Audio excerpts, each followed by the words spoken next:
Hello बच्चों, आज का हमारा विषय है पदार्थ की प्रकृति यानी कि स्टेट्स ऑफ मैटर और पदार्थ की अलग अलग अवस्थाएं। बच्चों, हम अपने आसपास कई प्रकार की वस्तुएं देखते हैं, जैसे कि फल, पत्थर, टेबल और कुर्सी आदि। इनमें से कुछ वस्तुएं हमें सीधे प्रकृति से मिलती हैं, जैसे कि फल, पत्थर और इसी तरह की अन्य वस्तुएं, जबकि कुछ वस्तुएं मानव निर्मित होती हैं जिन्हें हमारे द्वारा बनाया जाता है, जैसे कि कुर्सी और टेबल आदि, और इसी तरीके से मानव के द्वारा बनाई गई अन्य सभी वस्तुएं। बच्चों, अब यहाँ प्रश्न ये आता है कि ये सभी वस्तुएं किन चीजों से मिलकर बनी है। इसका जवाब है, कोई भी वस्तु जिस चीज से मिलकर बनी होती है उन्हें पदार्थ कहते हैं।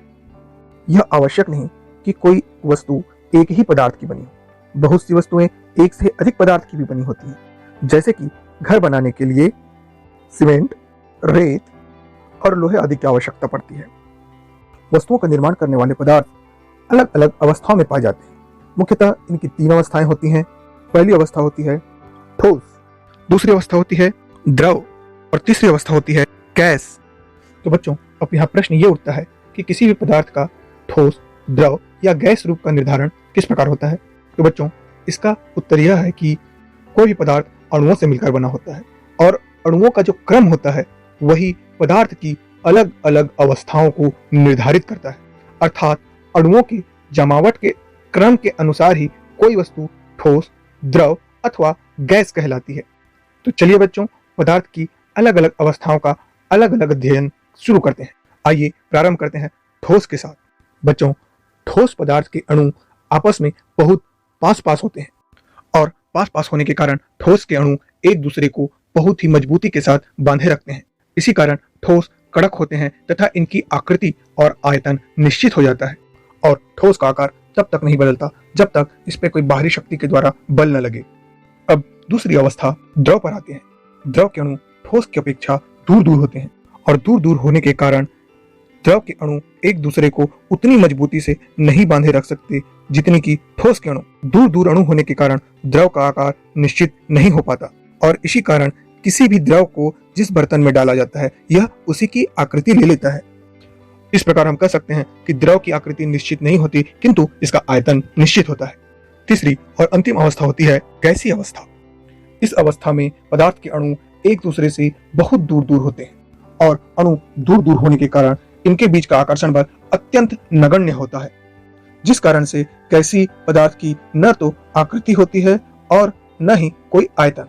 आइए इन निष्कर्षों के आधार पर हम कुछ प्रश्नों के उत्तर ढूंढते हैं।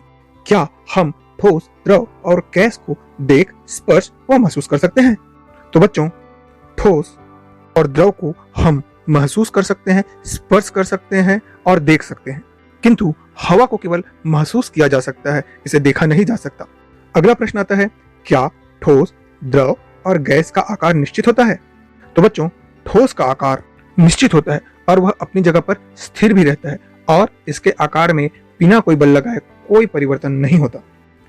द्रव की आकृति निश्चित नहीं होती। द्रव को जिस बर्तन में डाला जाता है यह उसी की आकृति ले लेती है, किंतु द्रव का आयतन निश्चित होता है। अब आते हैं गैस पर। गैसीय पदार्थों की कोई आकृति नहीं होती, किंतु ये जिस किसी भी वस्तु में जाते हैं उसके आकार को बदलते हैं। जैसे कि गुब्बारे में हवा भरने पर वह गुब्बारे का आकार को बड़ा करने लगती है तथा गुब्बारा फूलने लगता है। इसके अतिरिक्त साइकिल, गाड़ियों आदि के पहियों पर भी हवा भरने के कारण वो फूल जाते हैं। अगला प्रश्न आता है कि क्या ठोस, द्रव और गैस स्थान घेरते हैं? बच्चों, आपने यह महसूस किया होगा कि जब आप स्कूल जाने के लिए बैग में बुक्स रखते हैं तो वह बैग में स्थान घेरती है। इसके अलावा द्रव में देखा जाए तो बाल्टी में जितना पानी भरा जाता है वह बाल्टी में उतना स्थान घेरती है।